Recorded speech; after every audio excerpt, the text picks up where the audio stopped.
Assalamualaikum warahmatullahi wabarakatuh. Perkenalkan, nama saya Fahmi Anwaruddin dengan NIM 6120 1230 447. Program Studi Manajemen kelas RA12 Manajemen semester 4. Dengan dosen pengampu Pak Riki Gunasayatna STMM. Menurut Adler 2002, manajemen lintas budaya atau cross cultural manajemen adalah studi tentang perilaku orang-orang dalam organisasi di seluruh dunia, serta bagaimana orang bekerja dalam organisasi bersama karyawan dan kelompok pelanggan dari budaya yang berbeda. Artinya, ini bukan hanya soal memahami budaya, tapi juga soal membangun kerjasama yang efektif lintas batas budaya. Lalu sebenarnya apa itu budaya atau kebudayaan?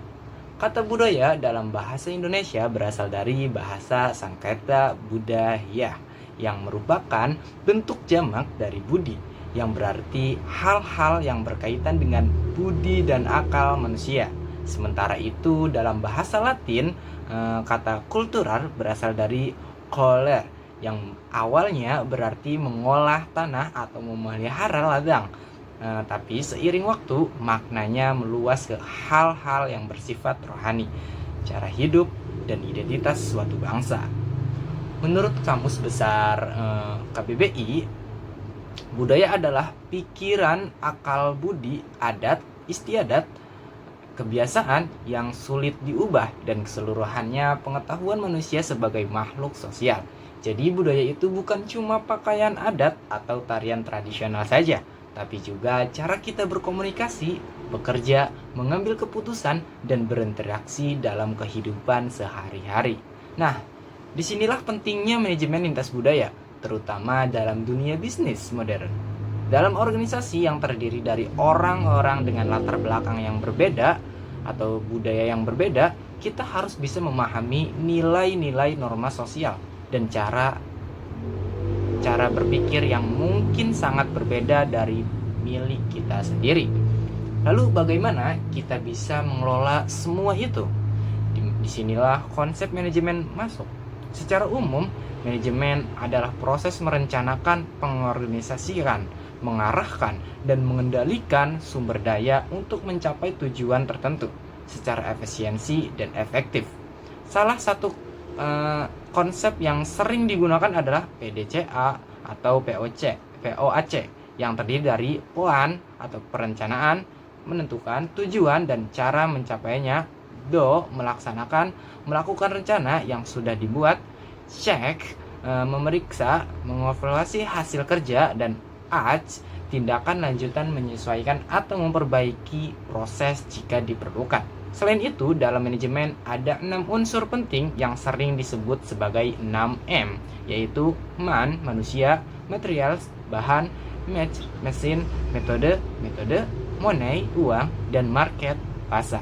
Keenam unsur ini harus dikelola dengan baik, termasuk dengan memperhatikan perbedaan budaya dalam setiap aspek. Tujuan dari semua proses ini tentu saja adalah mencapai goals atau tujuan organisasi, baik dalam bentuk keuntungan, kepuasan pelanggan, inovasi, maupun pertumbuhan bisnis. Sebagai contoh nyatanya Gojek. Gojek adalah perusahaan Indonesia yang sukses menerapkan manajemen lintas budaya saat berekspansi ke Vietnam dan Thailand. Mereka menyesuaikan strategi produk dan pemasaran dengan budaya lokal di sana. Mereka tidak sekedar menerjemahkan bahasa, tapi juga menyesuaikan fitur dan layanan sesuai kebiasaan masyarakat setempat. Perbedaan budaya luar negeri dan dalam negeri pun sangat terasa. Misalnya di Amerika, komunikasi sangat langsung dan individualitas. Komunikasi cenderung tidak langsung dan sangat mempertimbangkan rasa hormat serta kebersamaan. Kalau perbedaan ini dipahami dan dikelola dengan baik, hasilnya bukan cuma harmoni inovasi yang besar. Kesimpulannya, manajemen lintas budaya bukan sekedar tentang menghormati perbedaan, tapi tentang bagaimana kita memanfaatkan keberagaman tersebut untuk bekerja lebih baik, berpikir lebih luas, dan tumbuh lebih maju. Mungkin terima kasih.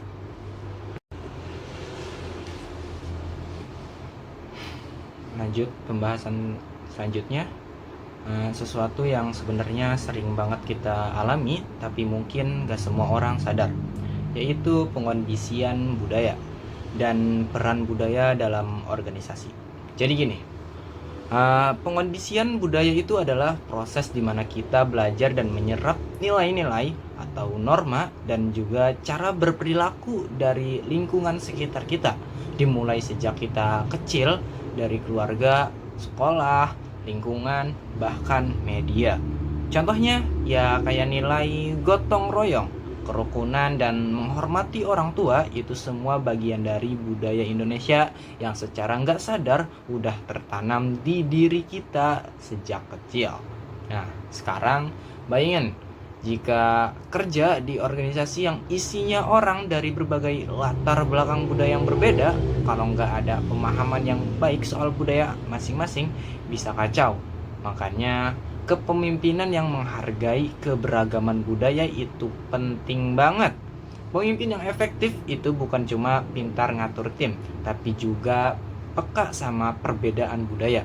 Misalnya kalau kerja sama orang Amerika, mereka suka komunikasi yang jelas, langsung, dan terstruktur.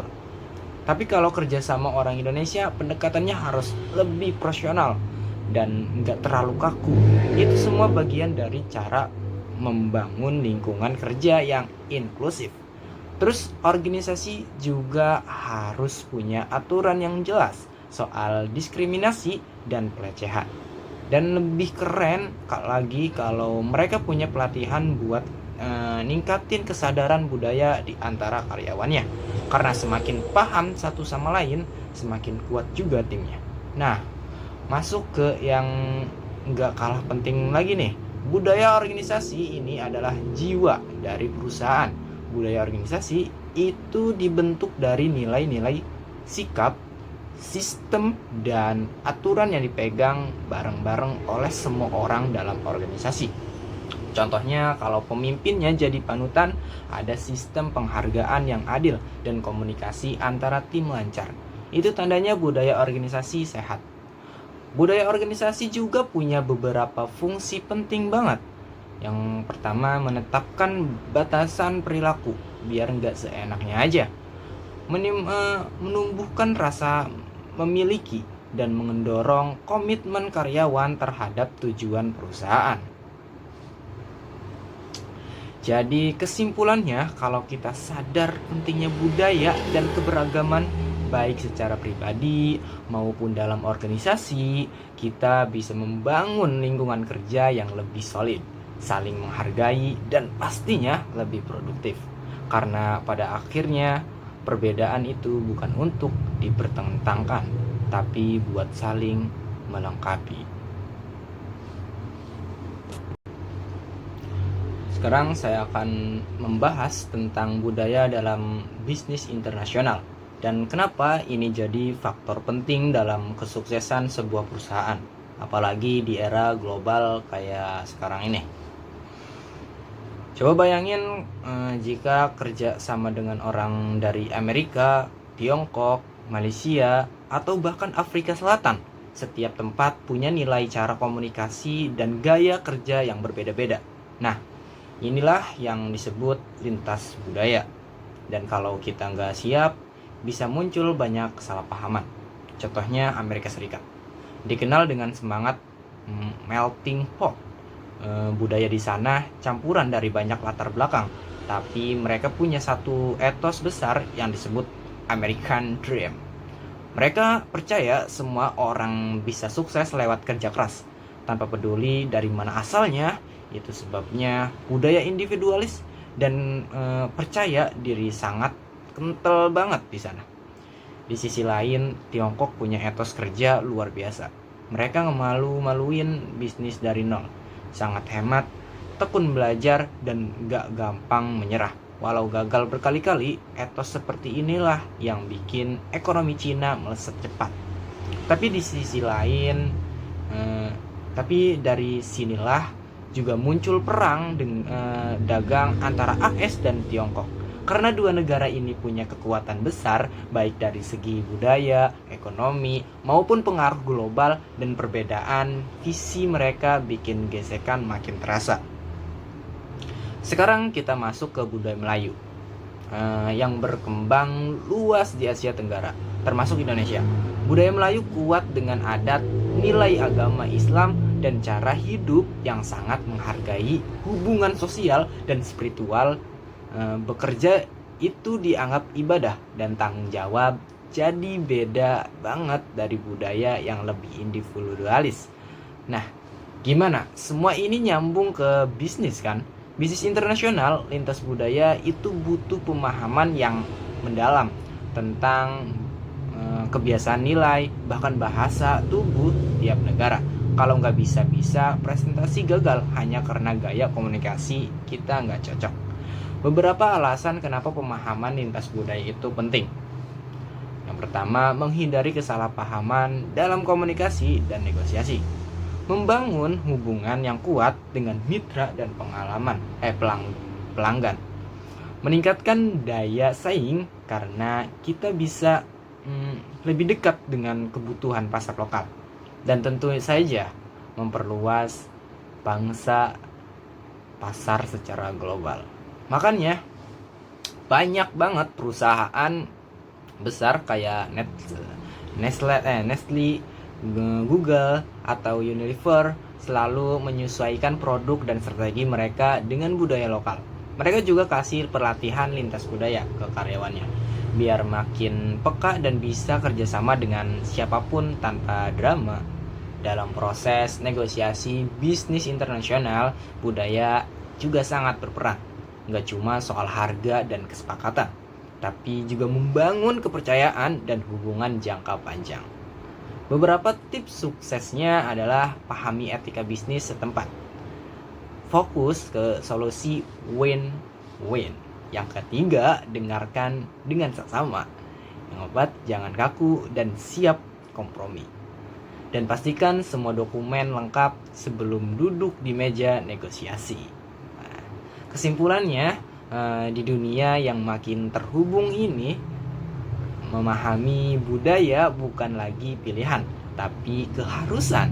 Budaya bisa jadi jembatan, tapi juga bisa jadi penghalang. Tergantung kita mau belajar atau enggak. Dan yang paling penting, bisnis bukan cuma soal untung, tapi soal hubungan dan kepercayaan. Terima kasih, itu saja yang bisa saya sampaikan. Khairul kalam. Wassalamualaikum warahmatullahi wabarakatuh.